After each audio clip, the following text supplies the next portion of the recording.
Today is Friday of the 5th week of the Easter season. Last Friday was May 13, in other words, Friday the 13th. Just over a century ago, psychologists coined the word triskaidekaphobia to name the psychological condition of an extreme fear of the number 13, and, by extension, extreme fear of Friday the 13th. Last Friday morning, I drove to my dentist's office for an appointment, planning to stop at Giant on the way home. Once I got to the dentist's office, I realized that I had forgotten my wallet that contained both my driver's license and my credit cards.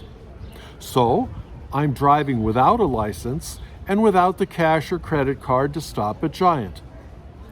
Then I returned home, parked the car at the Jesuit residence motor pool, walked to my parish office, and discovered that I had forgotten to leave the car keys in the motor pool office. Do I attribute these annoying events to the unluckiness of Friday the 13th?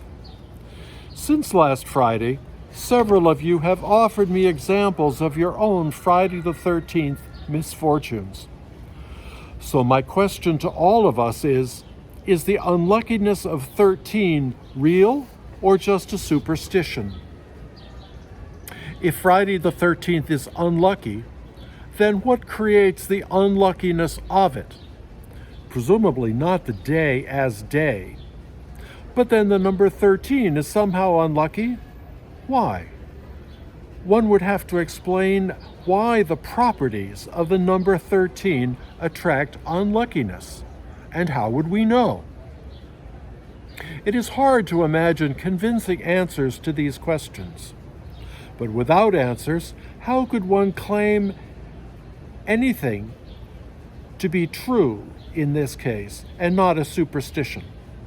One or two misfortunes on a particular day, as in my case, do happen.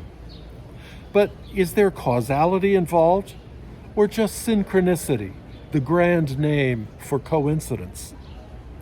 In today's gospel, Jesus calls his friends, and he calls us.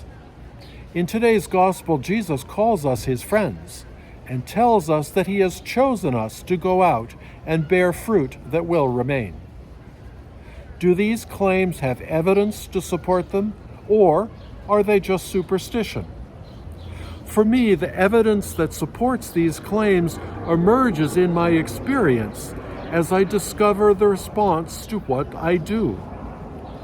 In the case of these homilies, the fruit is that so many of you find sufficient value in them to listen to them regularly and to comment on them to me by email or in person. An atheist might counter that what I call evidence for my belief in Jesus' promises is simply coincidence and does not prove my case. The atheist's claim is correct in one sense, but what the atheist misses is that what I call evidence for my faith claim need only be convincing to me and to no one else. And as I share my experiences of faith with other people of faith, we discover commonalities in our experiences that help confirm our own experiences and one another's.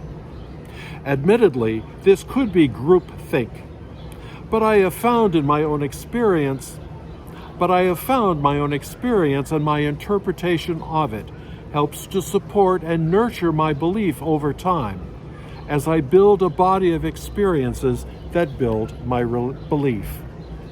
In yesterday's gospel, Jesus assures us that we share his joy, and he says repeatedly, "Do not be afraid."